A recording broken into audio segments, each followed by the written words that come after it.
Assalamualaikum warahmatullahi wabarakatuh. Halo geng, jumpa lagi nih bersama Michan di channel Kisah Misteri. Pada kesempatan kali ini, Michan akan melanjutkan dari cerita yang sebelumnya ya gengs, yang berjudul Perseteruan. Michan yakin sih pasti kalian menanti-nanti kan kelanjutan ceritanya. Oke gengs, daripada lama-lama kita langsung saja ya masuk ke ceritanya. Perseteruan bagian yang kedua. Suara tersebut dari dalam kabin. Namun tidak ada apa-apa di sana. Tiba-tiba lengan kanan Rika terasa panas.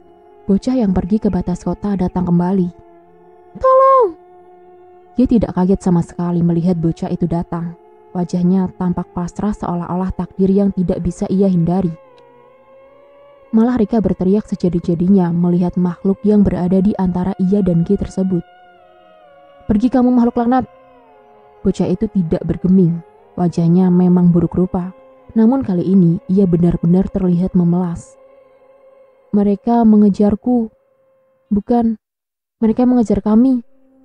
Siapa yang mau mengejar makhluk jelek kayak kamu? Rika dengan sengit. Mereka dari petilasan, sahut Ki singkat. Dengar bocah, aku gak bisa maksa kamu pergi sekarang. Tapi tolong jangan ganggu, ngerti? Bocah itu diam di tengah, benar-benar tidak mengganggu, tidak seperti dulu. Bodoh, kamu asal mendekat. Sekarang kamu jadi incaran mereka. Mereka gila kak. Mereka ingin mencelakai aku dan teman-temanku, balas bocah itu. Dan sekarang kamu maksa kami buat nolong kamu, sahut G. Bocah itu sekali lagi diam. Dengar, di depan keluar dari mobil ada banyak temanmu di sana. Aku tahu dan jangan membantah, jelas G. Tempat yang dimaksud adalah daerah kedai mie yang dituju G. Sebuah hukum kompleks yang telah ada sejak awal masa kemerdekaan. Kami berhenti di sini. Kamu harus pergi sekarang, herdik G. Bocah itu menurut dan perlahan menghilang. G dan Rika tiba di kedai mie itu. Sebenarnya G enggan untuk singgah. Ia ingin secepatnya lari. Namun bila ia melakukan itu, jiwanya terancam saat perseteruan itu terjadi. Dan pasti akan terjadi. Nista, Maja, dan Utama telah berwujud. G dan Rika turun dari mobil, menuju kedai tersebut. Wajah mereka terlihat sangat pucat dan tegang. Hei G, gimana? Sehat? Prama menyapa G. G hanya mengiyakan bahwa ia baik-baik saja dan tersenyum lemas. Obrolan mereka yang seharusnya menarik berlangsung hambar. Hanya Rama, Ahmad, dan Adi yang terlihat seru dalam obrolan. G dan Rika lebih banyak diam. Sementara Tama hanya sesekali saja. Gelagat G dan Rika benar-benar membuat Tama khawatir. Ia tahu sesuatu telah terjadi. G tenggelam dalam pikirannya sendiri. Apa yang harus ia lakukan selanjutnya? Berharap bahwa perhara yang terjadi cukup melibatkan mereka saja, tanpa perlu melibatkan dirinya, tunangannya, dan kerumitan. Makhluk yang paling mulia dan tanggung jawab yang paling besar, bisik batinnya. Ia meneguk 2 kali lipat espresso, sembari menyelesaikan lelahnya untuk terus terjaga. Hal tersebut membuat Rama menyadari pula ada yang tidak beres. Ia bertanya, namun hanya dijawab senyuman. Rika pelan-pelan mulai membaur dalam obrolan. Apapun yang G mau, ia mulai tidak peduli. Biarlah bila ia ingin menyimpannya sendiri. Berbeda dengan Tama, ia bertanya ada apa pada G. Sekali lagi, G diam. Tidak nyaman. G mengatakan ada sesuatu yang tertinggal di mobil. Tama tahu, itu hanya alasan untuk menjauh. Ia mengejarnya. Kenapa sih lo? Merasa tidak bisa menghindar lagi, akhirnya G menyerah. Ia menggunakan sebatang rokok dan mulai bercerita. Yang di tempat itu ngikutin gua. Tahu apa yang gua bilang? Coba, tadi ada hantu Belanda tiba-tiba mendekat. Sekarang dia dan sejenisnya yang jadi inceran. Terus hubungannya dengan lo apa? Darah leluhur, jawab Ki singkat. Gue ada di tengah-tengah.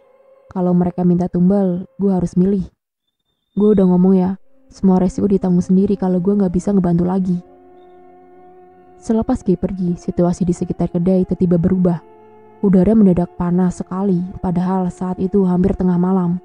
Tama dan G menjadi sangat merinding, seolah ada banyak yang halus. Dan hampir seluruh pengunjung kedai merasakan itu. Mereka melihat ke halaman kedai namun tidak ada apa-apa. Namun tidak bagi G. Di halaman itu, bahkan hingga jalanan di depan kedai, berderet mereka dengan berbagai bentuk. Entah berapa banyak. Serempak mereka berkata, "Tolong!" "Sialan, pada datang mereka." 4G. "Siapa G?" Tamak keheranan. "Yang dari atas, cepat masuk. Takut lo diincar juga." "Hah? Kenapa?" "Cepat masuk goblok." Dia tidak menjawab namun berteriak dengan panik. Dia menatap mereka lekat, berwajah pucat, hancur, rata, anak kecil maupun dewasa, dan entah bagaimana bentuknya, seolah semuanya berkumpul di tempat itu, meminta tolong dari ancaman sesuatu yang mereka takuti, penghuni petilasan. Ya, penghuni petilasan itu mungkin telah ada di tempat itu jauh sebelum kota ini ada, jauh sebelum penghuni kota ini tiba dari berbagai penjuru. Dia tahu benar, perseteruan telah dimulai. Sambil panik berlari masuk, Tama samar melihat mereka. Ia ketakutan setengah mati, namun ia lebih khawatir melihat G. Sementara Rika tertunduk. Ia tidak mampu melihat ke halaman. Kedai itu mendadak hening. Perlahan G berjalan menghampiri mereka. Baginya tidak ada jalan lain. Baru beberapa langkah ia berjalan, angin berhembus kencang. Belum reda angin itu, terdengar petir menyambar. Dekat sekali dari kedai tersebut. Suasana mendadak gaduh meski pengunjung kedai terdiam. Tama berteriak memanggil G. Namun ia terus berjalan menuju kerumunan itu. Tidak ada satupun dari mereka yang berani pegang G. Mereka hanya menatapnya penuh harap. Sampai di ujung kerumunan, G melihat bocah itu tertunduk lesu, menunjuk sesuatu di ujung jalan. "Bocah, bocah, kamu memang selalu merepotkan." Di ujung jalan berdiri mereka yang ditakuti penghuni halus kota ini. Sesosok tinggi besar berwarna merah dengan taring mencapai tanah. Kakek-kakek payat bertubuh kecil, sampai mereka yang berpakaian hulu balang dengan mata besar dan gigi-gigi runcing. Namun di sana tidak ada sang ratu. "Berdebah laknat!" teriak G. Muak sekaligus sedih dengan apa yang ada di hadapannya. Mereka yang berkhianat dari kastanya, mereka yang berkhianat pada ratunya, mereka yang terlebih dahulu bersama leluhurnya. Seketika badan dan kepalanya terasa berat. Terhuyung ia duduk di trotoar. Seorang kakek buruk rupa itu mendekat perlahan. Ia tertawa terkekeh-kekeh. "Sudah, cu, leluhur jangan dilawan."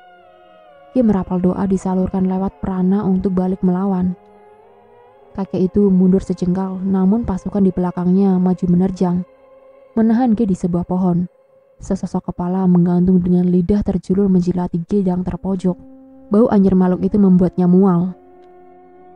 Perlahan kakek itu mendekat sambil terkekeh. "Aku tidak melawan leluhur."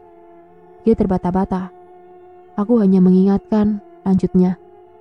Kakek itu murka menggunakan bahasa Sunda, menunjukkan giginya yang hitam dan lidahnya yang panjang. Bola mata keluar, G merasa tercekik. "Hilaf oleh dunia, lupa pada kasta, titah ratu dilawan," bisik G. "Minta jadi budak ular kamu ya?" Seketika terdengar alunan tembang gaib itu sekali. Kali ini, G tidak bisa melawan, dan semua menjadi gelap. Di kedai, hujan turun dengan lebatnya. Para pengunjung tidak terkecuali teman-teman dan tunangannya terjebak di kedai tersebut. Semua berdoa, semua berharap dalam takut dan kalut. Beberapa mulai menggeram tidak jelas. Beberapa gelas mulai terjatuh tanpa tersentuh. Sebuah asbak tiba-tiba melayang menghantam tembok. Beberapa perempuan menangis histeris, sementara beberapa lainnya tertawa terbahak-bahak, pertanda bahwa kini tubuh mereka mulai diincar sebagai tempat berlindung. Rika yang dari tadi terus bersikir dan berdoa berteriak kaget ketika seorang wanita tanpa mata dan lidah meratap di hadapannya, sebelum kemudian ditarik menjauh oleh seorang berpakaian pangsi dengan lidah terjulur ke lantai. Malam ini terlalu gila. Dia berjalan mengikuti lorong gelap menuju arah dari suara temang itu. Sesampainya di ujung, ia bertemu dengan Ratu. Ia berjalan dengan G dan memukulnya keras. "Berani kamu melawan leluhur?" Baru akan menjawab, seluruh badannya kaku. Perlahan perempuan yang bertubuh ular mendekat. Wajahnya cantik sekali. Namun ketika ia tersenyum, nampaklah mulutnya yang menganga dari telinga ke kiri kanan, dengan deretan gigi runcing dan lidah terbelah layaknya ular. Terbata-bata, dia coba untuk berkata, Aku mengingatkan Paduka Ratu akan kesalahan, akan kehendak yang maha berkehendak. Sang ratu terdiam. Dia pasrah bila jiwanya harus menjadi budak ular iblis itu selamanya. Ia telah mengatakan apa yang harus ia katakan. Kesatria tidak pernah dibolehkan menindas yang lemah. Sementara sang ratu terdiam. Perempuan itu tersenyum dan terus menjilatinya. Si Kasep. Dia melawan. Ia pasrah bila jadi budak, namun tidak sudi beranak iblis. Perlahan ia mengucap kalimat tauhid. Seketika perempuan itu menggigitnya dengan keras. Ia berteriak kesakitan, namun lambat tubuhnya bergerak sendiri mengikuti perempuan. Tiba-tiba muncullah seorang kakek tua dengan berpakaian putih dan berpegangan kayu. Ia mengucap salam kepada sang ratu. Sudah, saudaraan jangan berperang. Ratu itu mendengar seksama. Dia turunan saya. Tentunya ratu tahu kan maksudnya? Kakek itu berbicara dengan tenang. Ratu menimbang arti ucapan kakek tadi. Terserah kamu saja, tapi anak ini jangan melawan lagi. Kakek tua itu tersenyum. Tidak akan melawan karena salah sih. Ratu mengangguk. Perlahan ular itu pergi menjauh. Ratu kemudian berkata, maafkan Cu, sekarang pergilah kamu. Dengan dibantu kakek itu, ia berjalan kembali. Sampai pada satu titik, kakek itu berkata, cukup sampai di sini. Dari sini kamu bisa pulang sendiri. Sabarlah dalam menghadapi kesulitan. Nanti pada saatnya semua akan terbuka. Pesan dari kakek itu sebelum perlahan menghilang. Perlahan kesadaran G kembali pada raganya. Hujan telah berhenti meninggalkan udara dingin dan keheningan. Tidak ada orang di sana. Hanya ada G yang menggigil kedinginan dan kebingungan di mana dirinya berada. Perlahan ia mulai mengingat jalan di kotanya itu. Dengan tubuh yang masih terasa nyeri, ia paksakan untuk berjalan kembali ke kedai. Jalan itu sangat berantakan, seperti telah dilanda badai. Namun ia tidak melihat satupun mereka yang halus di sana. Syukurlah. Ia kembali ke kedai itu, hanya untuk melihat tunangannya dan teman-temannya yang telah tertinggal di sana. Mereka berhamburan menyambut G, menawarinya minum dan lain sebagainya. Namun ada yang aneh, Rika diam. G berterima kasih kepada mereka semua dan atas segalanya. Terima kasih banyak ya, maafin jadi buat repot. Santai aja G, kita kan saudara. Serempak mereka menjawab. G memutuskan untuk pulang dan menolak tawaran untuk diantar dari teman-temannya. Tenang, gue udah gak apa-apa kok. Mereka tahu bila G demikian mereka tidak bisa apa-apa. Namun selain itu ada satu hal yang harus dituntaskan bersama Rika. Iya, hanya berdua. Atau setidaknya seharusnya demikian. G dan Rika terdiam sepi dalam perjalanan mereka. G kemudian menyatakan, bocah, ngapain kamu masih di situ? Perlahan bocah itu mulai keluar dari balik tubuh Rika. G baru saja mengusir bocah itu sebelum ia menyadari bahwa ada yang ganjil. Bocah itu lebih menyeramkan dari biasanya. Badannya terbakar habis dan tampak layu seperti saripatinya telah habis diserap sesuatu. G membanting bocah itu ke bangku belakang, menatap Rika tajam. Ia menerawang mata tunangannya sedalam-dalamnya. Tiba-tiba ia menghentikan mobilnya, menekan jarinya ke titik antara alis Rika dan menariknya ke atas. Seketika keluarlah mereka, 3 hulu balang gaib dari petilasan. Ia menjulurkan kedua tangan tersebut dan mengalirkan sisa energi dan mendorong 3 hulu balang itu menjauh. Dengan sekali hentakan, ketiganya terpental. Belum puas, G keluar dan mengajar mereka dan menyiksanya dengan rasa pedih dan terbakar hingga ketiganya tertunduk. Biar sang ratu yang menghukum kalian semua, pergi. Perlahan mereka menghilang. Di kejauhan ia melihat bocah itu berjalan gontai menjauh. Sudah cukup prahara malam ini. Di samping mobil, Rika muntah sejadi-jadinya. Cairan keruh bercampur rambut terus ia keluarkan dari mulutnya.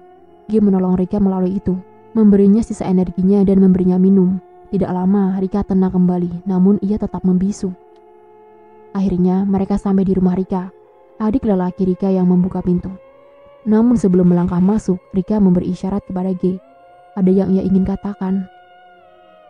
Sudah cukup sampai di sini. Aku tidak bisa bersama orang yang terus membawa, namun tidak mampu melindungi apa yang seharusnya. G tercekat. Ia telah siap melayani untuk kali ini, namun hal tersebut tetap menyakitkan. Dia menarik nafas panjang. Rokoknya yang tersisa satu lalu menghisapnya. Malam ini sudah cukup terkutuk. Ia tidak mau berdebat lebih panjang. Baik, aku pamit sekarang. Namun, tolong kendalikan ego dan pemikatmu itu sebelum meminta lebih banyak. Rika coba memanggilnya, namun ia tetap berlalu dengan mobilnya, menerabas kosongnya jalanan di tengah dinginnya malam. Hari esok, mungkin bagi mereka yang masih punya waktu untuk bernyawa. Selama 7 hari 7 malam, dia tidak lebih seperti seonggok daging. Energinya habis terkuras. Badannya dipenuhi luka memar sementara bisul mulai tumbuh di wajahnya. Sorot matanya hilang dan mimpinya selalu sama. Menari diiringi tembang jiwa yang mengiringnya ke lorong yang gelap. Sementara Rika tidak jauh lebih baik. Parutnya seperti dirajam.